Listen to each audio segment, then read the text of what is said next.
आवाज येतोय का?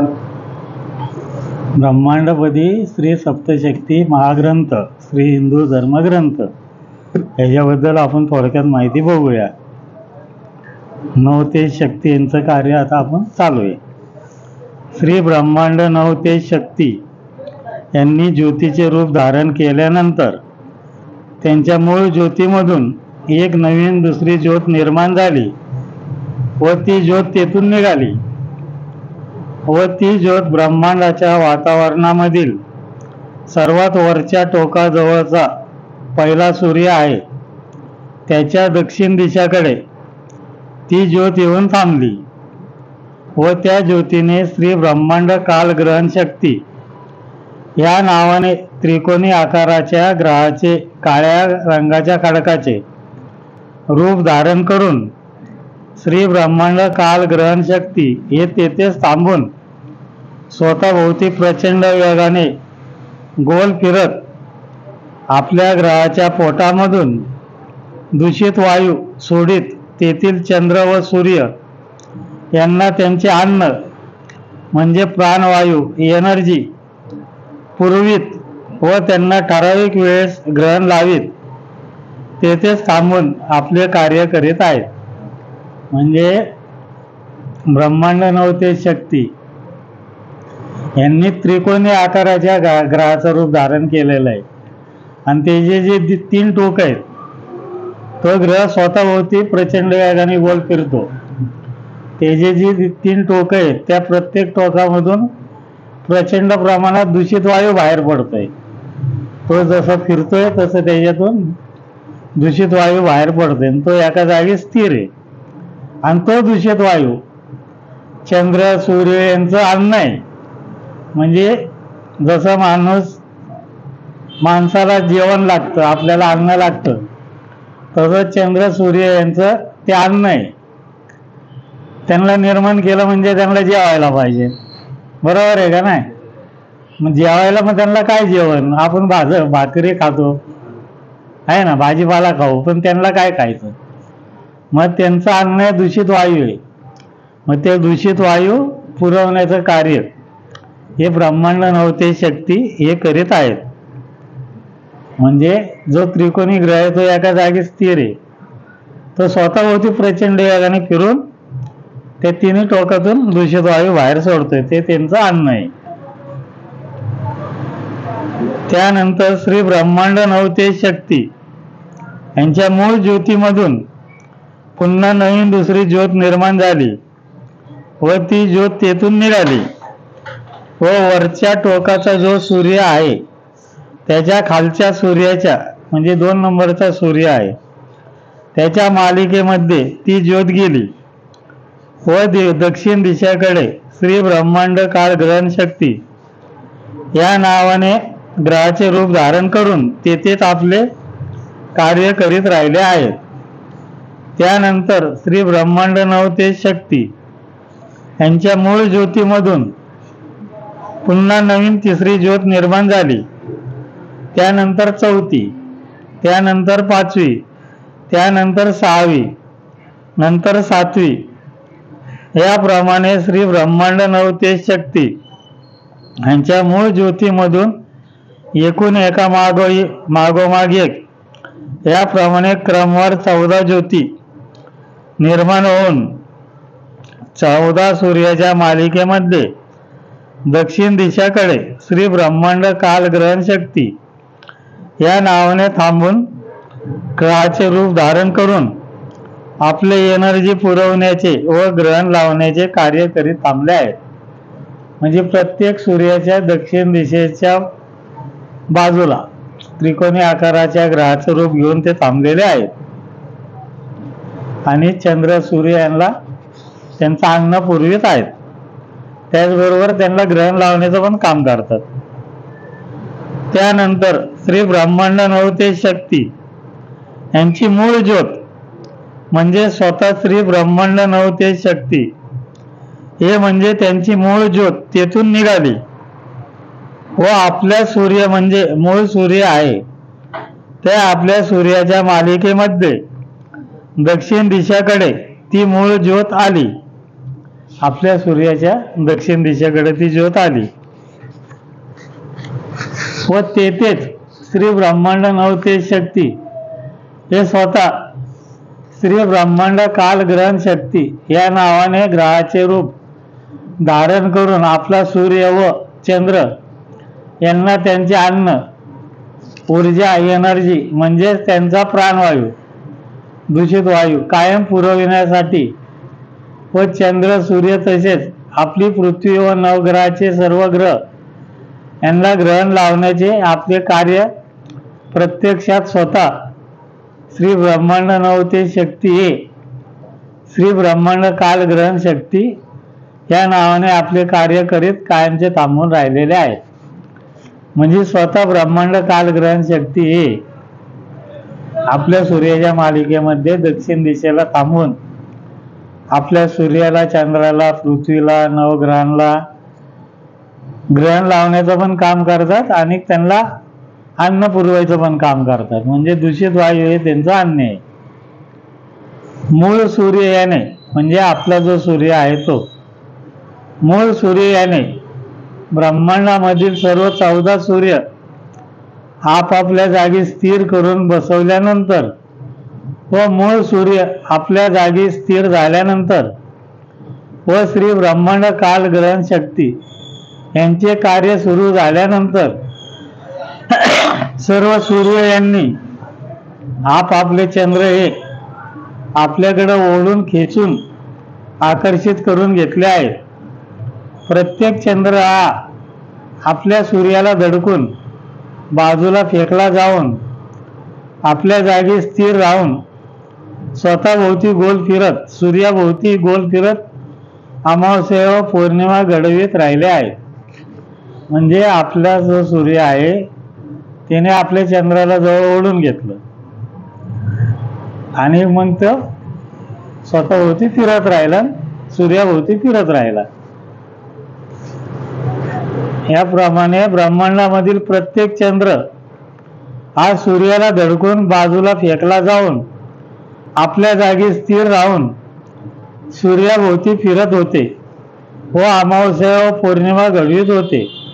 त्यावेळेस सूर्याला चंद्र धडकत होता तेव्हा सूर्याचे जे काही स्फोटामधून उडालेले मोठे तुकडे होते त्यांच्यापासून वातावरणामधील आकाशात धूमकेतू निर्माण होत होते. तेव्हा जे सूर्याच्या उडालेल्या मोठ्या तुकड्यापासून जे धूमकेतू निर्माण झालेले आहेत ते एका जागी स्थिर राहत नाहीत.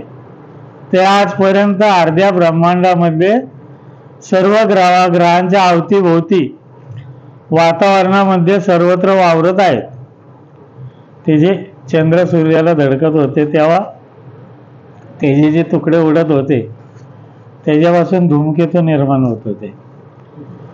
या धूमकेतू यांना स्वतःचा प्रकाश नसतो. ते आकाराने गोल असून ते स्वतःभोवती गोल फिरत असतात. त्या धूमकेतूपासून पृथ्वीवरील मानवाला तसेच जीवसृष्टीला त्याचा काहीही उपयोग होत नाही. स्फोटामधून निर्माण झालेले धूमकेतू हे अतिशय कमी अधिक प्रमाणात असून ते हळूहळू नष्ट होत आहेत व काही काळानंतर हे सर्व धूमकेतू पूर्णपणे नष्ट होणार आहेत. म्हणजे जे धूमकेतू त्यावेळेस निर्माण झालेत ते अतिशय कमी प्रमाणात आहेत. त्याच्यापासून काही फायदा नाही आहे. ते हळूहळू नष्ट होत कायमचे संपून जातील. त्यावेळी जे निर्माण झालेले ते अजून आहेत, काही नष्ट झाल्यात. मूळ सूर्य म्हणजे आपला सूर्य एका जागेवर स्थिर राहून स्वतःभोवती प्रचंड वेगाने गोल फिरत राहिला असताना सर्व 26 पंचमहाभूते यांची एकत्रित असणारी दिव्य प्रखर तेजस्वी मूळ ज्योत मूळ सूर्याच्या पोटामधून बाहेर निघाली.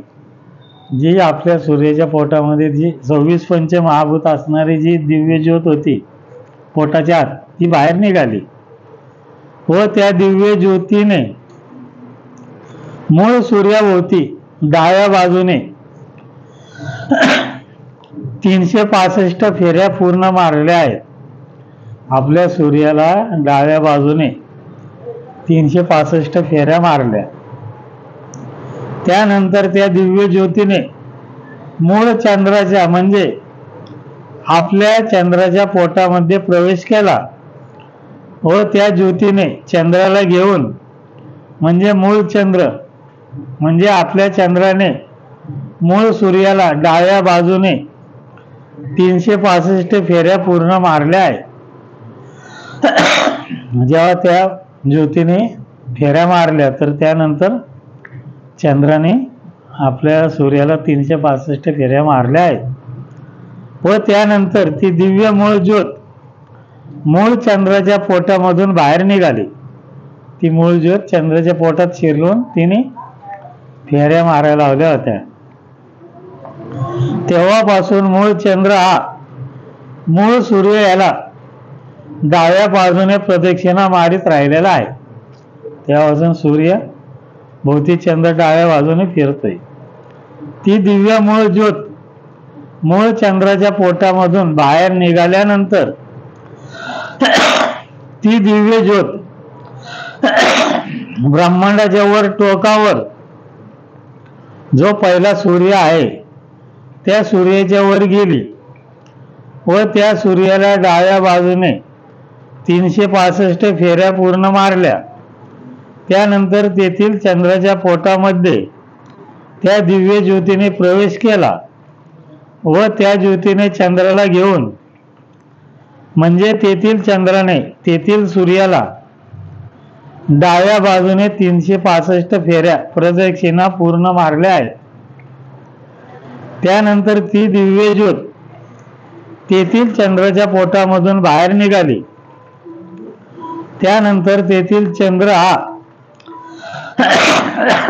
तेथील सूर्याला डाव्या बाजूने प्रदक्षिणा मारत राहिला आहे. त्यानंतर तो फिरत राहिला. त्यानंतर त्या दिव्य मूळ ज्योतीने ब्रह्मांडामधील क्रमवार त्यानंतर त्या दिव्य मूळ ज्योतीने ब्रह्मांडामधील क्रमवार सर्व सूर्य व त्यांचा चंद्र यांना प्रत्येकी डाव्या बाजूने 365 प्रदक्षिणा पूर्ण मारल्यानंतर प्रत्येक सूर्य व चंद्र यांच्यावरील मूळ ज्योतीने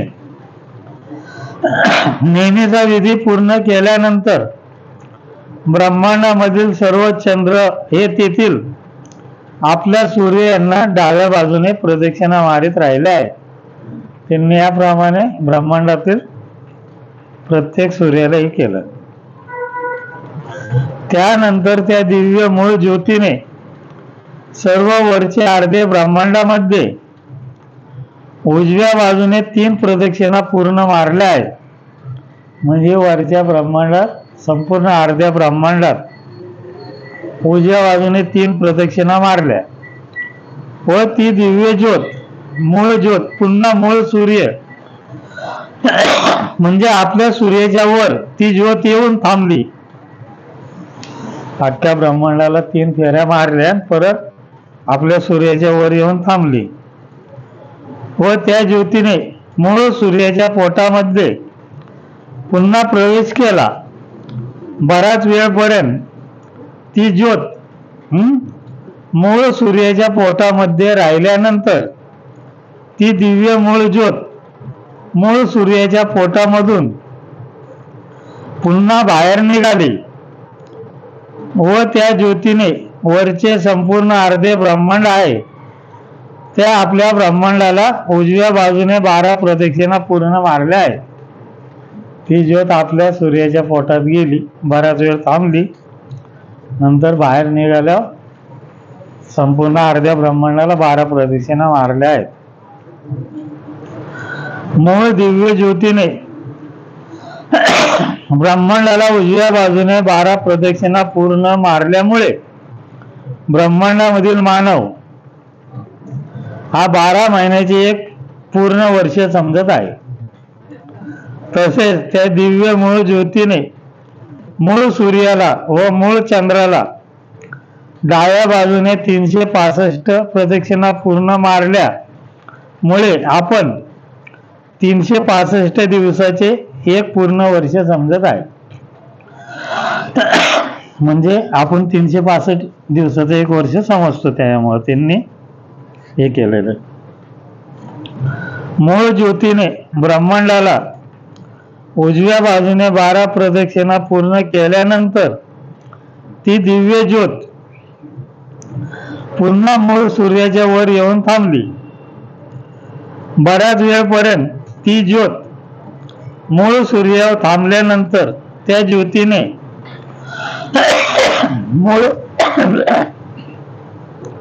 मूळ पृथ्वीच्या समुद्रामध्ये झेप घेतली.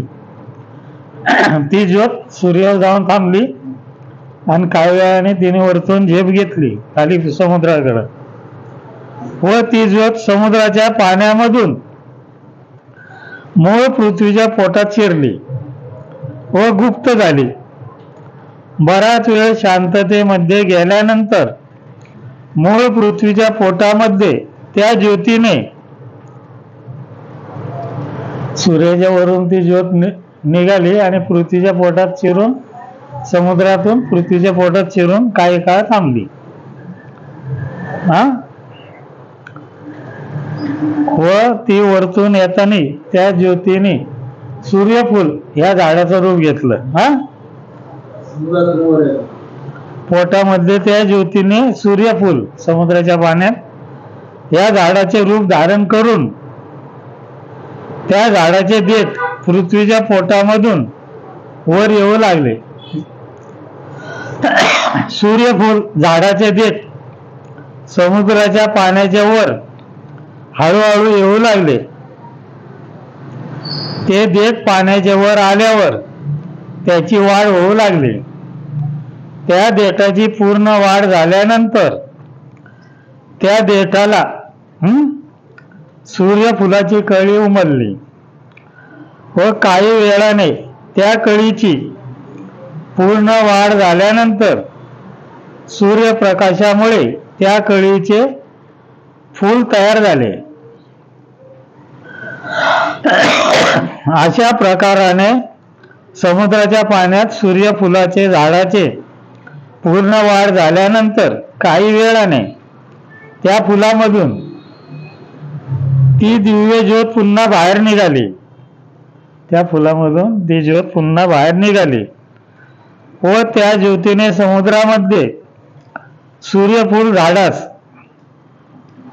उजव्या बाजूने 12 प्रदक्षिणा पूर्ण मारल्या आहेत. त्या सूर्यफुलाच्या झाडाला उजव्या बाजूने 12 प्रदक्षिणा पूर्ण मारल्या. कारण संपूर्ण वर्षभर म्हणजे 12 महिने सूर्यफूल झाडाची या वनस्पतीची कायम निर्मिती होत राहावी म्हणून त्यांनी काय केलं, सूर्यफुलाच्या झाडास समुद्राच्या पाण्यातच 12 प्रदक्षिणा पूर्ण मारल्या. म्हणजे 12 महिने त्याची निर्मिती होत राहावी त्या झाडाची, सूर्यफुलाच्या झाडाची. यासाठी त्यांनी 12 प्रदक्षिणा मारल्या त्यांना. त्यानंतर ती दिव्य प्रखर तेजस्वी ज्योत वर जात जात मूळ सूर्याच्या वर जाऊन बसली परत. व ती ज्योत बराच वेळपर्यंत मूळ सूर्याच्या वर ती ज्योत थांबल्यानंतर त्या दिव्य ज्योतीने पुन्हा खाली समुद्राच्या पाण्यामध्ये झेप घेतली.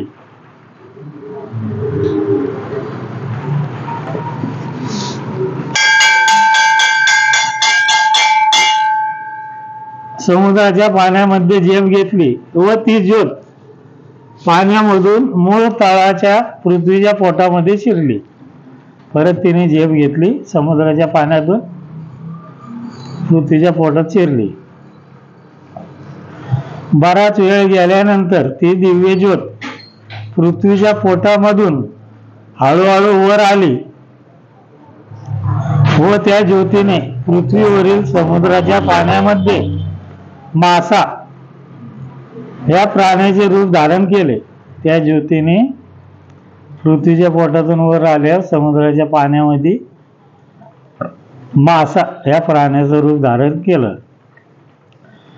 त्या दिव्य प्रखर तेजस्वी मूळ ज्योतीचा मासा तयार झाला व तो मासा हळूहळू पाण्यामध्ये वाढू लागला.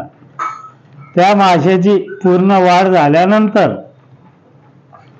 तो मासा समुद्राच्या पाण्यामध्ये सर्वत्र आनंदाने वावरू लागला व त्या माशाची पूर्ण वाढ झाल्यानंतर बऱ्याच वेळानंतर त्या माशाच्या तोंडामधून ती दिव्य मूळ ज्योत पुन्हा बाहेर निघाली व त्या दिव्य मूळ ज्योतीने पाण्यामध्येच त्या माशाभोवती उजव्या बाजूने 12 प्रदक्षिणा पूर्ण मारल्या आहेत व त्यानंतर ती दिव्य ज्योत पुन्हा हळूहळू वर ब्रह्मांडात जात मूळ सूर्याच्या वर जाऊन थांबली. म्हणजे ती वरतून ज्योत आली, समुद्राच्या पाण्यातून पृथ्वीच्या पोटात शिरली, काही वेळानंतर ती वर आली आणि समुद्राच्या पाण्यात तिने माशाचं रूप घेतलं. त्या माशाची पूर्ण वाढ झाल्यानंतर त्या माशाच्या तोंडामधून ती ज्योत बाहेर निघाली. त्या माशाला उजव्या बाजूने 12 प्रदक्षिणा मारल्या, कारण त्या माशाची 12 महिने निर्मिती होत राहावी. नंतर समुद्राच्या पाण्यातून वर निघून परत ब्रह्मांडाच्या वर जात जात हळूहळू सूर्याच्या वर जाऊन थांबली. मूळ ज्योतीने समुद्राच्या पाण्यामध्ये मासाभोवती उजव्या बाजूने 12 प्रदक्षिणा पूर्ण मारल्यामुळे पूर्ण वर्षभर कायमस्वरूपी मासा यांची निर्मिती उत्पत्ती होत राहावी. तसेच सूर्याभोवती व चंद्राभोवती उजव्या बाजूने 12 प्रदक्षिणा पूर्ण मारल्या आहेत. एक पूर्ण प्रदक्षिणा म्हणजे एक पूर्ण महिना. याप्रमाणे 12 प्रदक्षिणा म्हणजे 12 महिन्याचे पूर्ण 1 वर्ष समजण्यात यावे, यासाठी 12 प्रदक्षिणा पूर्ण मारलेल्या आहेत. त्यांनी ते मारले. हे थांबू का वाचू थोडं. सर्व 26 पंचमहाभूते यांची एकत्रित असणारी मूळ दिव्य तेजस्वी प्रखर ज्योत समुद्राच्या पाण्यामधील मासा याच्या तोंडामधून निघाल्यानंतर ती दिव्य ज्योत संपूर्ण वरच्या ब्रह्मांडामध्ये सर्वत्र भ्रमण करीत मूळ सूर्य म्हणजे आपल्या सूर्याच्या वर येऊन थांबली. माशाच्या तोंडातून निघाले, हळूहळू वर जाऊन आपल्या सूर्याच्या वर येऊन थांबली व काही वेळाने त्या मूळ ज्योतीने सूर्याच्या आत पोटामध्ये प्रवेश केला. बराच वेळ गेल्यानंतर ती दिव्य प्रखर तेजस्वी ज्योत हळूहळू मूळ सूर्याच्या वर येऊ लागली. सूर्याच्या वर आली. ती ज्योत सूर्याच्या वर आल्यानंतर त्या ज्योतीने गरुड पक्षी ह्या पक्षाचे रूप धारण केले. नंतर त्या गरुड पक्षीयाने लगेचच श्री माया महाशक्तीश्वर या नावाने पुरुष मानव रूप धारण केले. श्री माया महाशक्तीश्वर यांनी मूळ सूर्याच्या वर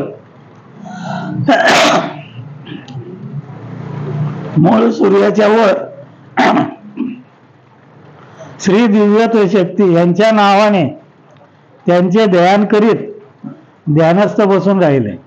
माया महाशक्तीश्वर बराच वेळ पर्यंत श्री माया महाशक्तीश्वर हे ध्यानस्थ बसून कठोर तपश्चर्या करीत राहिलेले होते व जेव्हा त्यांची ध्यानस्थ अवस्था व तपश्चर्या पूर्ण झाल्यानंतर श्री महामाया शक्तीश्वर यांनी प्रखर तेजस्वी दिव्य अशा विजेचे रूप धारण केले. वीज माया महाशक्तीश्वर यांनी सूर्याच्यावर तपश्चर्या केली, ध्यानस्थ बसले. नंतर त्यांनी विजेचं रूप धारण केलं.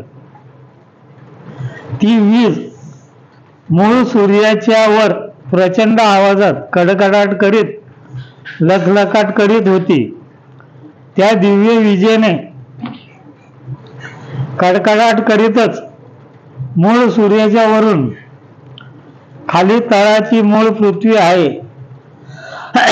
त्या पृथ्वीकडे प्रचंड वेगाने झेप घेतली. ती ज्योत जी होती ना, वीज, तिने सूर्याच्या वरून खाली झेप घेतली, म्हणजे प्रचंड वेगात खाली आली. ती दिव्य वीज प्रचंड मोठ्या आवाजात कडकडाट करीतच खाली तळाच्या मूळ पृथ्वीच्या पोटामध्ये त्या विजेने प्रवेश केला. समुद्राच्या पाण्यातून डायरेक्ट खाली गेली. ती वीज पृथ्वीच्या पोटात शिरल्यानंतर प्रचंड मोठा महाभयंकर महास्फोट झाला. ती वीज समुद्राच्या पाण्यातून पृथ्वीच्या पोटात गेल्यावर प्रचंड असा मोठा स्फोट झाला व मूळ तळाच्या पृथ्वीचे मोठे तुकडे उडाले. त्या पृथ्वीचे असे मोठे तुकडे उडाले व ते तुकडे ब्रह्मांडामधील आकाशामध्ये वर उडाले, नाही का, असे वर उडाले सगळे. मूळ पृथ्वीचे उडालेले तुकडे आकाशामध्ये वर उडाल्यानंतर ते पृथ्वीचे तुकडे ब्रह्मांडामधील सर्व 15 सूर्य व 15 चंद्र यांना जोरात जाऊन धडकले. त्यांचे प्रचंड मोठमोठे स्फोट होत होते. पृथ्वीच्या उडालेल्या तुकड्यापासून ब्रह्मांडामधील वातावरणामध्ये एकूण 34 पृथ्वी निर्माण झाल्या आहेत. ते स्फोट उडाले त्यानंतर 34 पृथ्वी निर्माण झालेल्या आहेत. प्रत्येक पृथ्वी ही त्या पृथ्वीच्या कक्षेमधील सूर्याला व चंद्राला पुन्हा धडकल्यामुळे तसेच सर्व 34 पृथ्वी या एकमेकांना जोरात धडकल्यामुळे त्यांच्या स्फोटामधून पुन्हा लहान लहान आकाराचे तुकडे उडाले आहेत व त्या लहान तुकड्यापासून प्रत्येक सूर्याच्या कक्षेमधील नवग्रहाचे ग्रह निर्माण झालेले आहेत. म्हणजे प्रत्येक सूर्याला चंद्राला पृथ्वीला धडकल्यावर त्याचे जे बारके बारके तुकडे उडाले ते जे नवग्रहाचे ग्रह झालेत. अशा प्रकाराने मूळ तळाच्या पृथ्वीच्या उडालेल्या तुकड्यापासून वरच्या अर्ध्या ब्रह्मांडामध्ये एकूण सर्व 34 पृथ्वी निर्माण झालेल्या आहेत व प्रत्येक सूर्य व चंद्र यांच्या कक्षेमधील पृथ्वीच्या उडालेल्या लहान तुकड्यापासून नवग्रहाचे एकूण 10 ग्रह निर्माण झालेले आहेत. सूर्य व चंद्र धरून नवग्रहाचे एकूण 12 ग्रह समजले जातात. बस.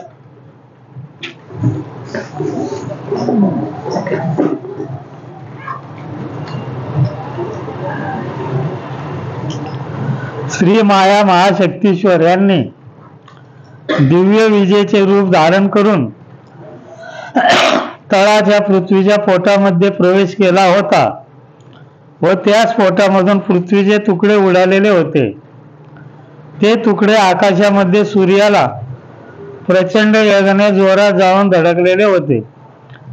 तेव्हा सर्व 15 सूर्य यांचे देखील लहान व मोठ्या आकाराचे तुकडे उडालेले होते. त्या उडालेल्या तुकड्यापासून लहान व मोठ्या आकाराचे बरेच प्रमाणात धूमकेतू निर्माण झालेले आहेत. ते धूमकेतू ब्रह्मांडामधील वातावरणामध्ये सर्वत्र वावरत आहेत. आता बाद झालं. उद्या वाचा.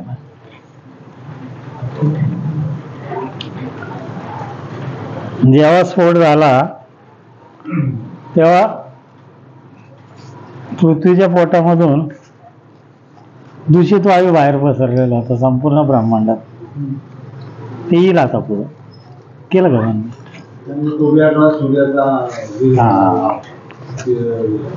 केलं का बंद? नवीन सूर्य निर्माण झाला आपल्या सूर्यामधून.